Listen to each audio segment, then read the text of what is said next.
How to join a Zoom meeting on iPhone. In order to join a Zoom meeting on iPhone, you have to open a Zoom app.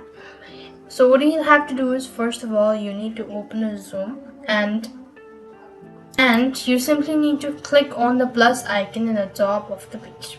As you do it, so then you have to go ahead and enter in the link, or you could just go ahead and click on the link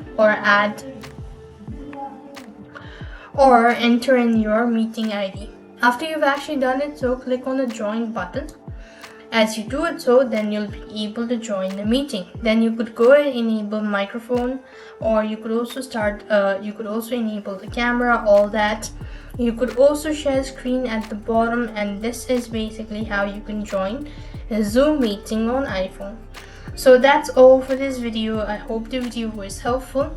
Make sure to like, share and subscribe. Thank you for watching. See you in the next video.